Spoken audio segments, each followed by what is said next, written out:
Morning. Good morning. Good morning. Hello, everyone. I'll just be one more minute. We'll wait for a couple of more stragglers.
Okay, folks, we'll start in another few seconds.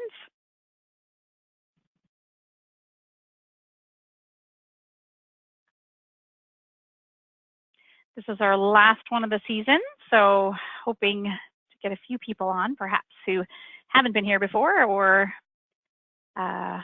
perhaps would be stepping up into a leadership role. We can always do better, though. This is such a big topic. Okay, so what we will do is we'll start, and anyone else can come on the call, certainly as they need to do. It's a big topic. Role of a leader is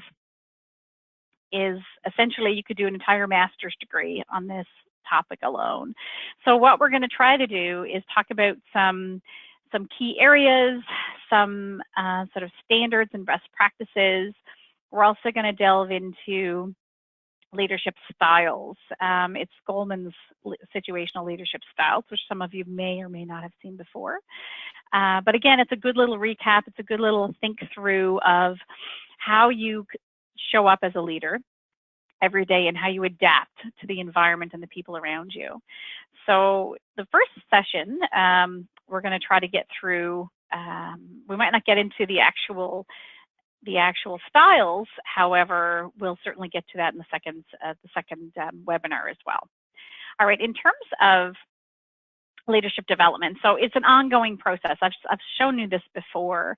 It's all around behavior change. We've done a lot of these sessions now, and I just want to really reiterate, it's great to have the knowledge in your head. It's great to have an understanding of what's actually happening around you, but unless you change behavior and show up differently to be that much more impactful or that much more effective, there's really no point. Understanding something only takes you so far. So it's all around behavior change. So I'm hoping that after the next webinar, which is the end of the season, perhaps you can come up with some key things that you want to commit to for the following year. Perhaps maybe even share it with your manager, just to kind of make this all very useful and effective and return on investment. All right, so in terms of what we're going to talk about, role of the leader manager, different leadership styles, which is your dominant style. We're also going to wrap into that some best practices. We're going to talk a little bit about them today, and I'm going to pick a few things for the next session as well to dig a little deeper into, something that we haven't, a few topics that we haven't actually talked about before. So, or not much, such as delegation and things like that, just to kind of delve into those a little bit more, because those are so critical. And I see leaders at all levels having issues with things like delegation. So that's the piece too with all this leadership type of work. So if I'm working with a CEO and their executive team, or I'm working with a new leader, new leaders often think that it's different for them. but it's not. We all have the same issues and concerns, and they all have the same challenges. So I would, like to say that I'm getting a feedback here. Sorry, guys. I might have to call in again if the feedback keeps coming up. But I just want to say, it's all the same. I've seen a CEO struggle with delegation as an example of something. I've seen CEOs struggle with difficult conversations, even though they've had them hundreds of times. So it's something that whether you're new, you're a seasoned leader, some of these things we still struggle with, and all we can do is learn and try to improve and be more effective on a daily basis. So in terms of, I want to get you guys involved here. So I'm hoping you can come up with and tell me leadership characteristic or quality that really engages you and motivates you the most. So just type it in the chat. You can certainly mention it on the call. And certainly unmute yourself, and you can certainly let me know as well. What are some characteristics that really engage or motivate you? If you think about over the years, a leader that has really either inspired you or you felt trust with. Positivity, excellent. Thanks, Catherine. What else?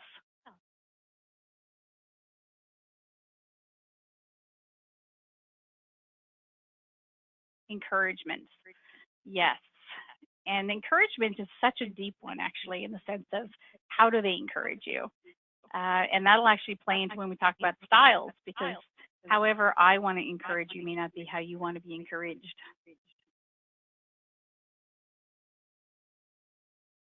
Anyone else?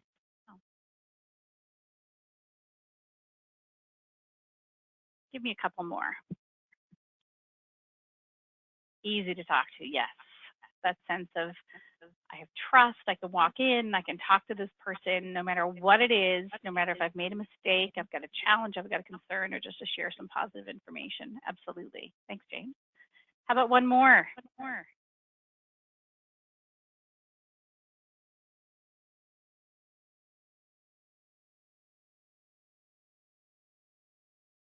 Give me one more. There's so many things it could be.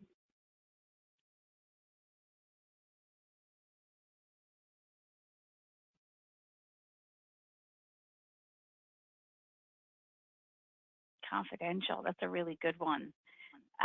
Confidential and having the sense that you give that information, it's going to be taken the right way, and they'll keep it under hat, which is a tough one sometimes, depending on if it affects the business or how it affects the business. That's excellent. Creativity, love it. Love it. Creativity is something where maybe think outside the box, don't feel too structured. What could we do differently for our clients? Or is there a different way we can implement something? Love it. Excellent. Thank you all. I'm still getting some feedback and I'll fight through it. Oh, accommodating too. Excellent. Thanks. Okay, there's so many things. John Maxwell's a big leadership guru. And he's a person who, there's so many quotes from him and lots of other leadership gurus around the world. This is just one that sort of resonates. The leader is one who knows the way, goes the way, and shows the way. It has an element of, we've talked in the past around strategic, being strategic, acting and thinking strategically. So, understanding what your vision is, where you're planning to go. It could be your team, the organization, and then show the way. So you know the way, you know how to get there, you know what the vision is, you know how to get there, and you're going to show the way. So it's sort of walking the talk concept plays into that as well. Although I would argue that the person there, sadly they're all men, but the person there in the front who is standing out there, I like to think they're more in the crowd, a little closer to that group, and sort of being a part of a team that's moving forward. But that's just my personal interpretation. Now, managing and leading has always been an issue in terms of the words you use. So you hear people's titles, for example, I'm the manager of this, or I'm the manager of that, or I'm the people leader, or I'm the, operations leader. So I just, a lot of you have seen this before, but it really does deserve being repeated. So tell me a little bit about the difference between the two. So your definition of the role of a manager. So throw out some words that stand out for a manager. What would be some words that would make sense for a manager? And I'm just going to dial in again while you're doing that because the feedback on my end is getting quite high. So if you could just put in some words around the manager, and I'm going to dial right back in. Just a second.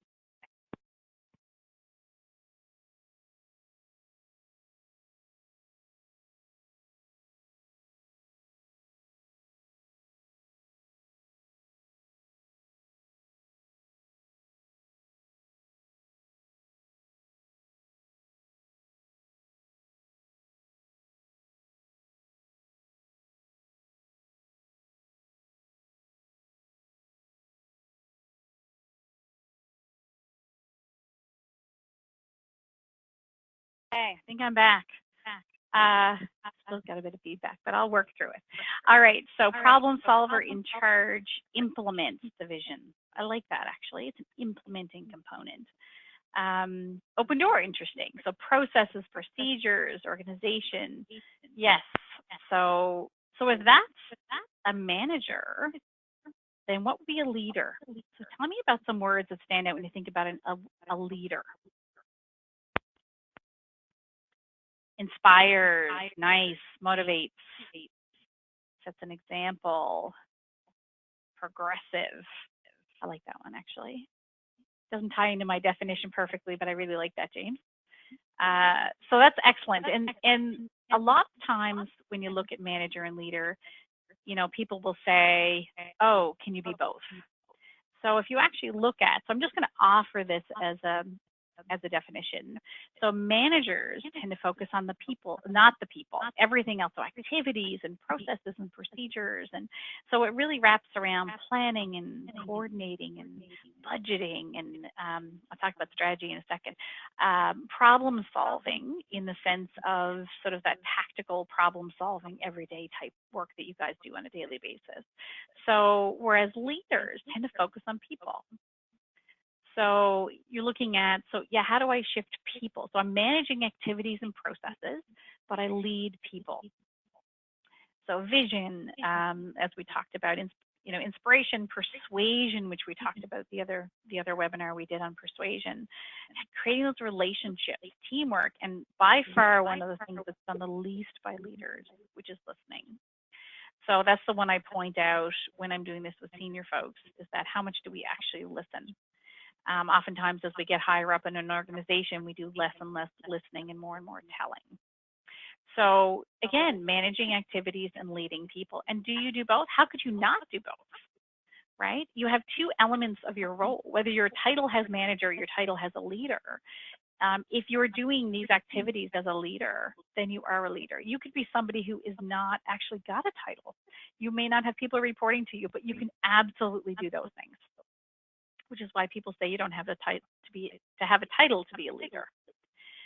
So one of the famous folks, so Grace Hopper. So you cannot manage men or people. In battle, you manage things. You lead people. So it's been something that I think in a military setting they often get these things quite well, and they actually have really good training actually in those environments. So let's go to the other spectrum. So what did you have a leader that was really effective? What about the ones that were ineffective? So what are some things that an ineffective leader has done or manager has done in your career that has really stuck out for you? What are some of the characteristics that make them so bad? So type some stuff in the chat if you can, or speak up, please.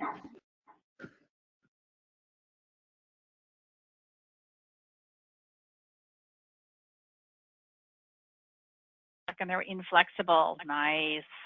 In this day and age, with the change that we have, Catherine, it's amazing that anyone can be inflexible. Indecisive, yes.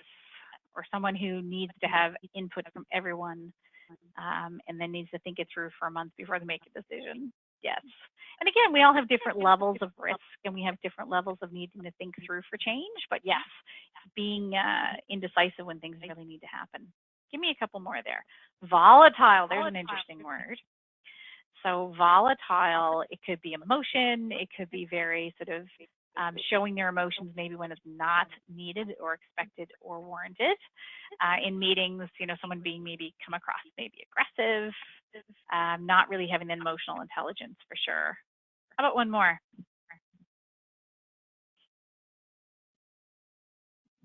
See if someone can give me another one. Because if you guys say you haven't had an ineffective manager or leader, then I'll be amazed. Complacent, not in control. Oh, interesting. So complacent's an interesting one. Yeah, absolutely.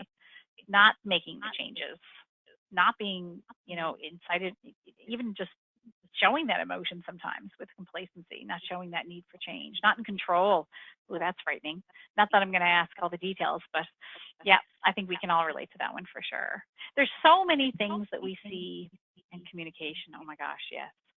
Oh, there's nothing worse. When I do engagement surveys or I do focus groups or anything, I guarantee you, number one or number two is always communication. Whether it's top down, it's two-way communication, whatever type of communication it is, we never, ever, ever give enough. Or if we do, it's done ineffectively. So that's a whole one in itself. So if we look at the effects of leadership, so why do we really care so much? Well, we know it hits the bottom line. This is going to affect people's productivity, et cetera.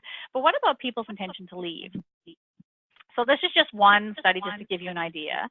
So if someone who people are thinking about leaving over the next year, okay, so if they look at all high value employees, so all the top people someone has, all the 25% is approximately, give or take, high value employees within this study, but I said that's pretty standard.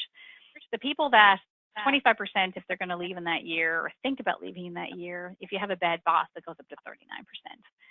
So there's definitely different research around this, and it is shifting a little bit, and I'll talk about that in a second. But when you look at why you stay, when I think about,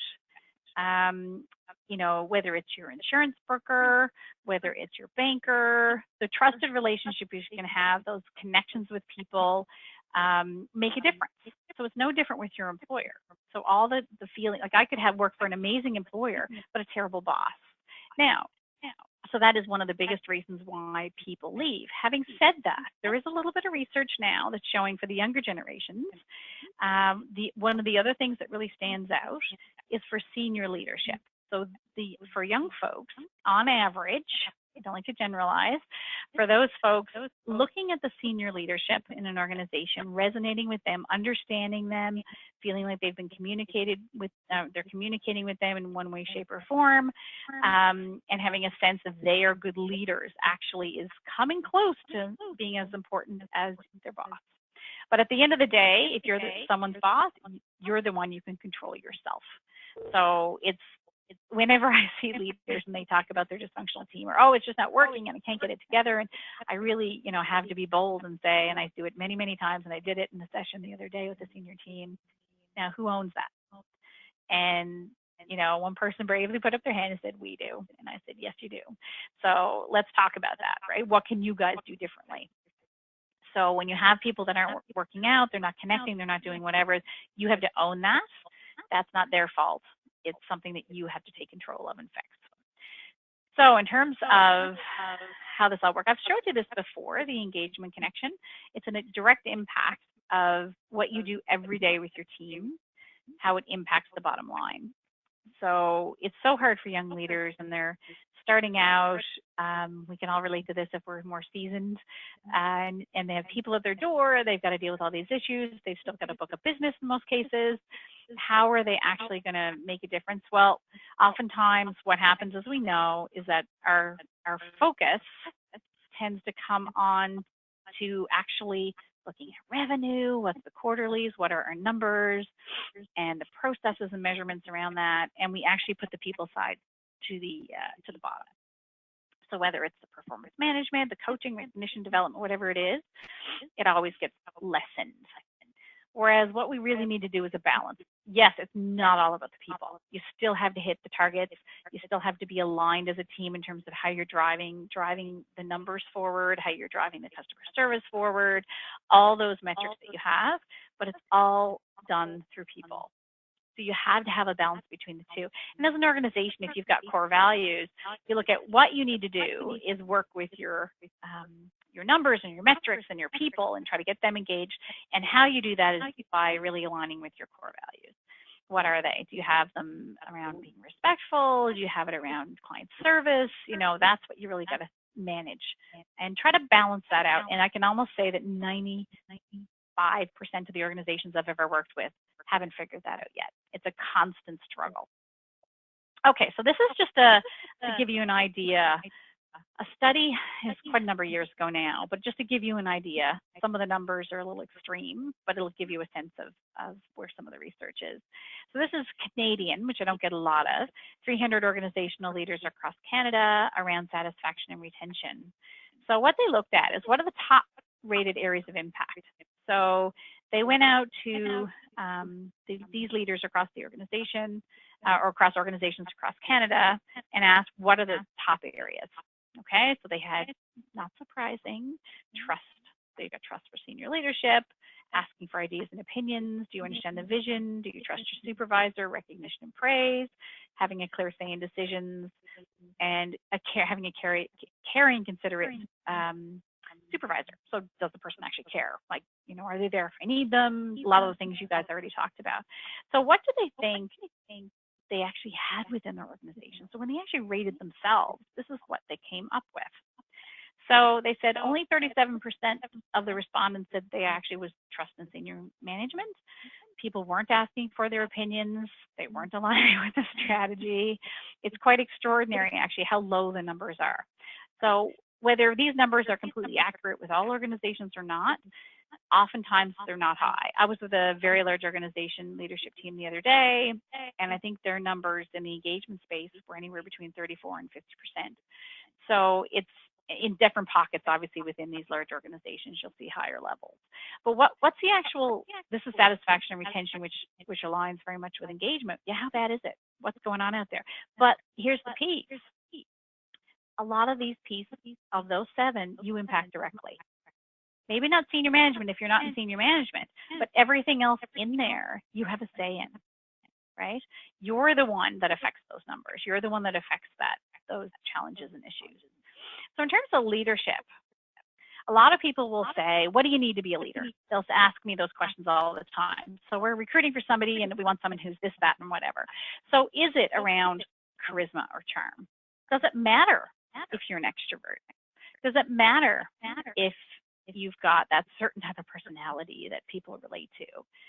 Does it really matter? So I just want to put up there just a thought. So former President Obama, I'm just curious now, at least give me one response. This is a hard question. Was he effective as a leader, and why? See if I can get at least one person to tell me what their thoughts are. Not that I have the answer to this, I'm just curious.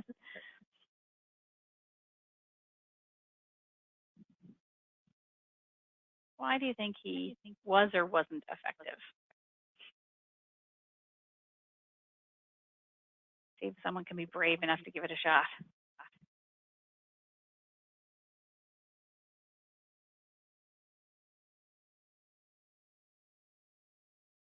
I can only imagine what he's thinking these days with everything going on.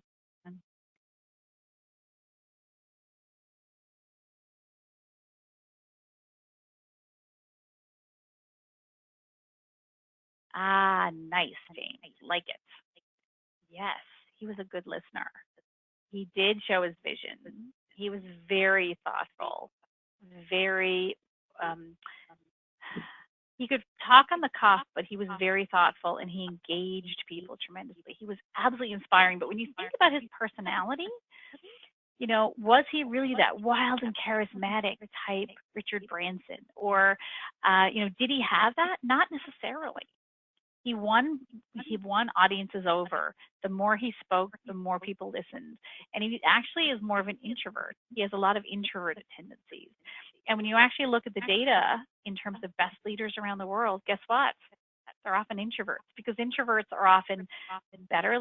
Now, I'm an extrovert, so for those of you out there, I relate to that too. As introverts, you're often very good listeners, really thoughtful, and he had it in spades.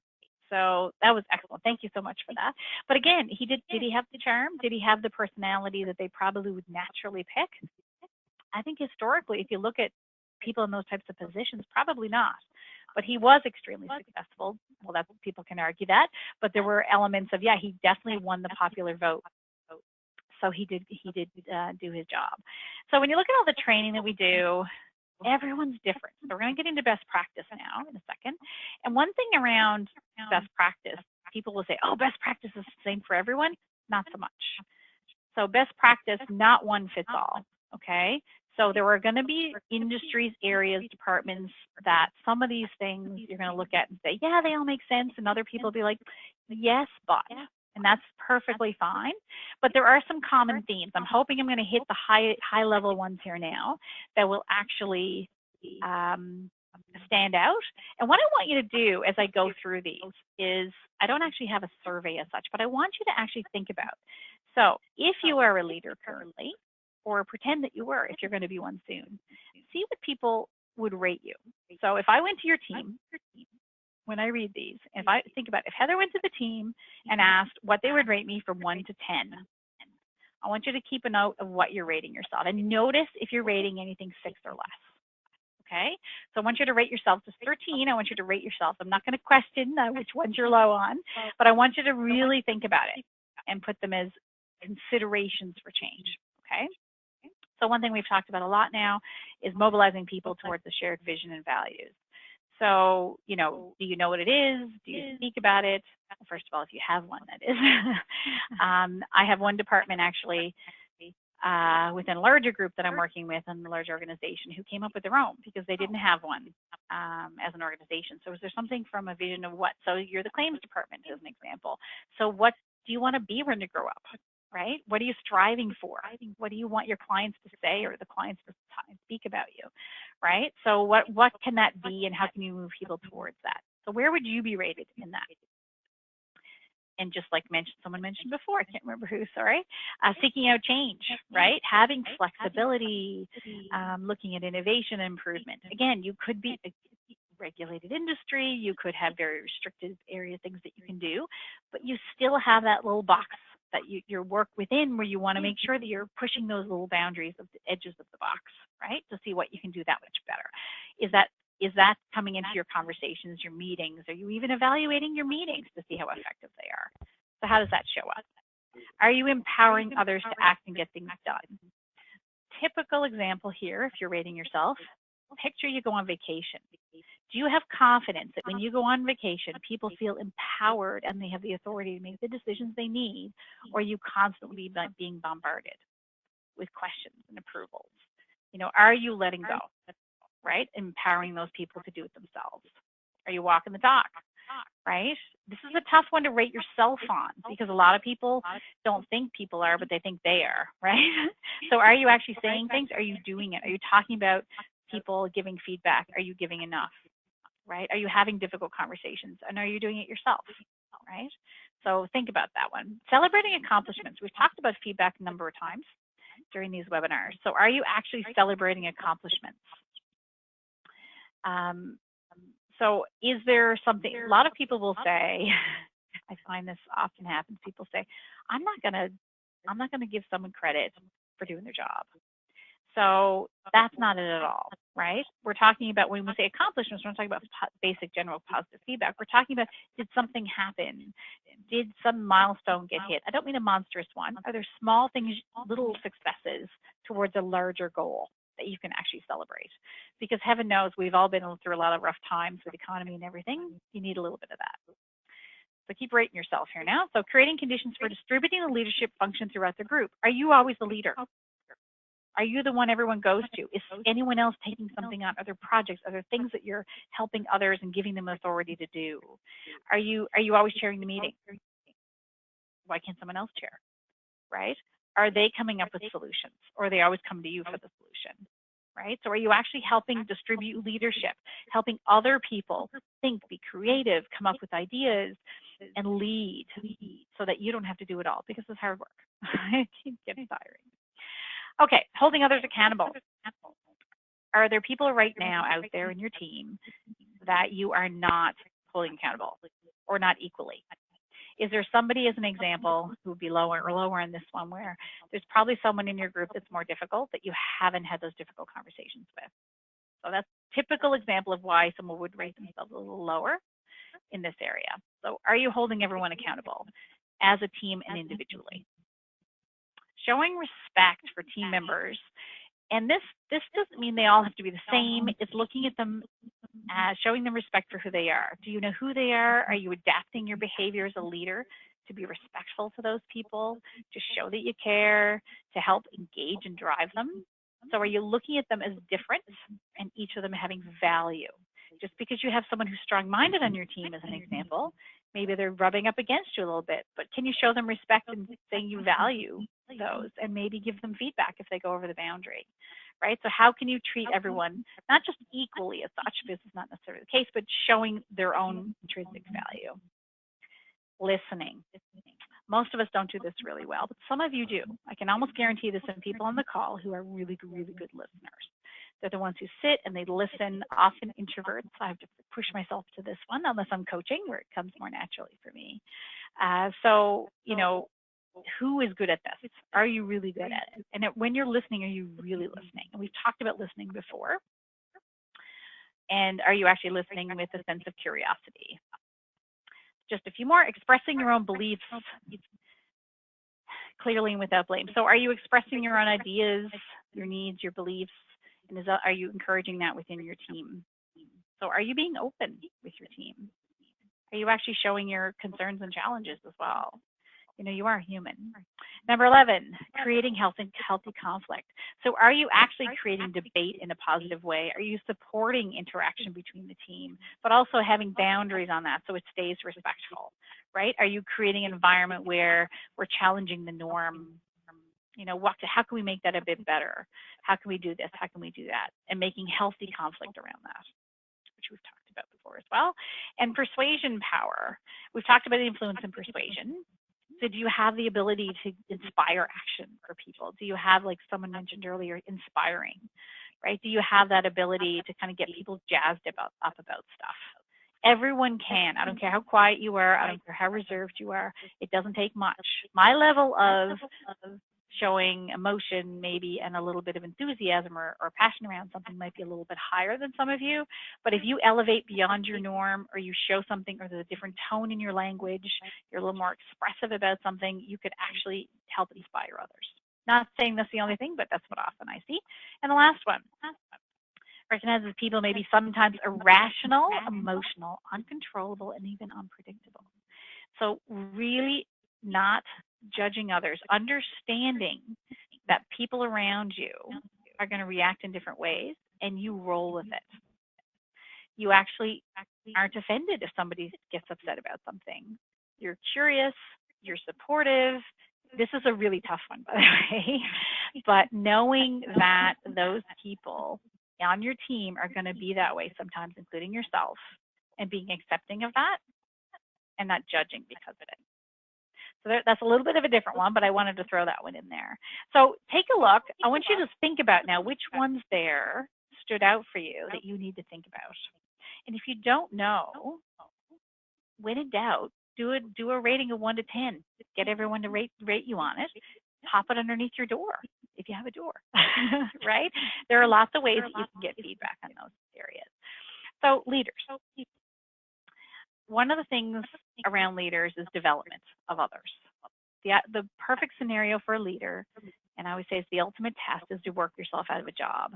So I can go fishing, not that I fish, but I could go fishing and the place runs like a well-oiled machine. So if that's where I am, that's absolutely the sign of a true leader. It's the ultimate sign of a true leader. Not that we can all do it. We all struggle with it, but there's the sign. So teaching people how to fish. Who can tell me, do you remember the saying around teaching people how to fish? Can someone type it in or call it out? Do you remember what that would be? Or give me a snippet of it if you can.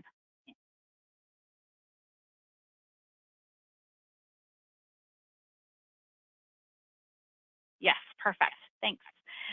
So give a man a fish. I've got it actually here. I'll pull it up. Give a man or a person a fish and you feed him for a day. Each person had a fish and you feed him for a lifetime. So it's something that actually was from, I can't remember his name, Lao Tzu or Laotze, I think it is, from back in 470 BC. So it's really a simple concept that people have understood for millennia around, if I can help you help yourself, then this is what I like to say, I can go fishing and the place will run and you'll feel engaged and empowered to do it. So oftentimes, and when we talked about coaching, that was one of the big elements from the coaching perspective. Leadership is really taking a team, and we've talked about teams, taking a team, creating an environment with intention and trust and inspiration and vision and connection to the goals, and putting 5 people in a room and having them do more than they could possibly do on their own. We're all 5 in 5 different offices, and we don't connect and we don't do our work. We're never going to do that as much as if we're doing it together. So if you look at the next piece I'm going to get into now is organizational team climate. We're going to talk about this for a bit. We're probably not going to get necessarily into the styles, although we might get into one. So when we talk about climate and we talk about leadership styles, a lot of people think about one word is team culture. So I just want to explain very quickly the difference between the two. So culture is really around, okay, here's a good example of what culture is. If I went into your organization and I'd already have my, my little spiel from recruitment and I'd done all that, and then I get in and I can very quickly within a couple of weeks go, this is what it's like here. This is what it's really like here. These are the unwritten rules. Yes, there's the policies and the procedures and all those things, but these are the unwritten rules. This is the things that you do in this organization. These are the things you don't do in this organization. So that's the culture. That's the actual culture of the team or of the organization. Climate, though, actually, I think I've got a definition here, is how things are done and the way it feels. So in other words, yes, they can change policies and procedures, but how it feels to work here, right? Do I feel engaged? Do I feel empowered? Do I feel a sense of energy and drive? Do I, and these are the things that you impact. An organization's culture, you're not going to change on your own. That takes a concerted effort. So one organization I'm working with now and changing the culture, I said, this is a couple of years in the making. And this one senior person is staying there for at least 3 years. And that's the goal, is try to change the culture in the organization to be a little bit different. It's going to take 3 years, just like moving an aircraft carrier. Climate, though, if I went into your department, I would feel it. I would know, what am I feeling? What am I sensing? What am I noticing about this particular area? Okay? It's almost like the weather. It can change.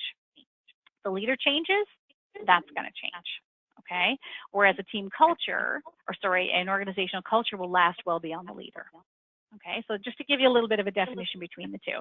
So in terms of what impacts climate, what it feels like to work there, you've got certain things that fall into it, right? The two main ones, though, are business results and customer satisfaction, right? So in other words, how you work with your customers, how successful you are, and if you're doing well. Think about when the economy dropped, if you guys get a hard or soft market.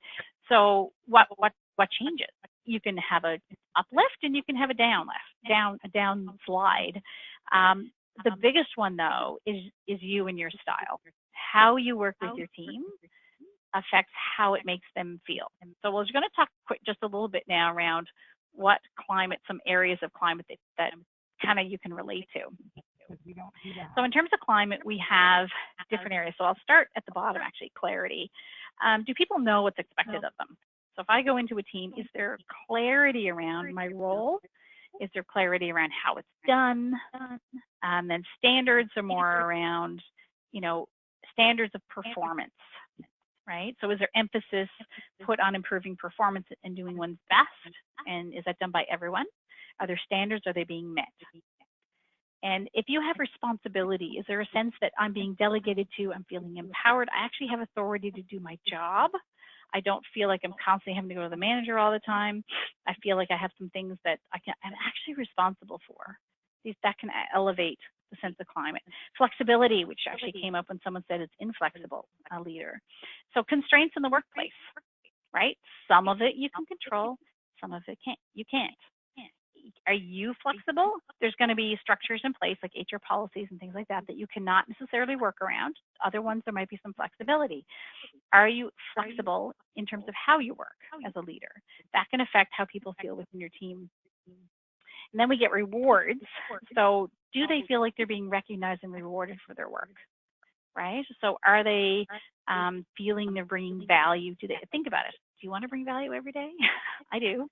So if I know that I'm actually being successful and people are telling me that, obviously I can improve in other areas for sure. But if I am bringing value overall, or I'm actually doing specific things, it's going to make me feel better within that team. And then finally, team commitment. So are we proud to be in this team? Right? Is there a sense of pride in the team? Are we committed around our goals? Are we feeling like we're driving towards something that's important? So those are things. Now, there's lots of different versions of this. This is the Hay version of climate. But again, it just gives you some idea of how you can play into this. Okay, every time you talk and walk, it plays into it. Okay, we just have another 5 minutes or so.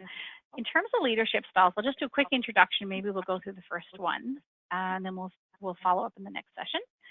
So Goleman created these styles, I'm not sure, I think it was 25 years ago or 25 years ago. And Goleman's 6 leadership styles are situational leadership styles. Situational leadership styles mean that they adjust. So in other words, you're going to move around in these styles depending on the situation and the person, obviously, right, which plays into that situation. So it's a concept of I have to adapt.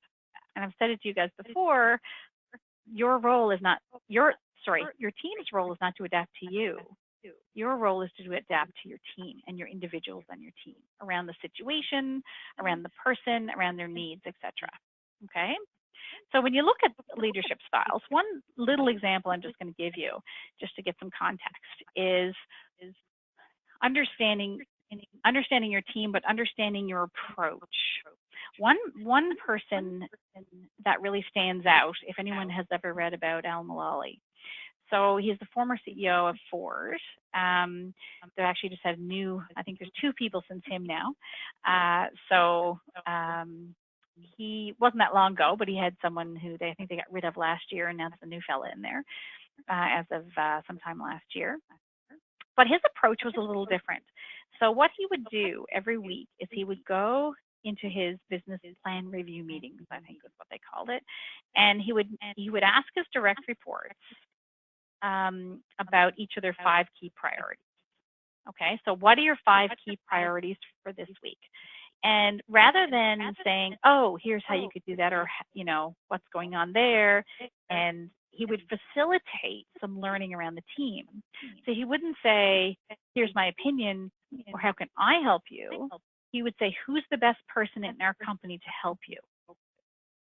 So he didn't know all the answers, and he was smart enough to know that. So he would facilitate conversation around what's the issue, and then help the team drive who can best support that person on that issue or concern, right? Does it mean collaborating with someone else? Does he need to get, it's not just the answers coming from him, right? So he wasn't delusional enough to think that he had all the answers. So he facilitated the process for people to find the answers. And that's one of the reasons why he was incredibly successful and pulled Ford out of a very bad place. So and think about that now, he's a CEO. I did read actually not too long ago, the person who took over from him, and I honestly apologize, I can't remember his name.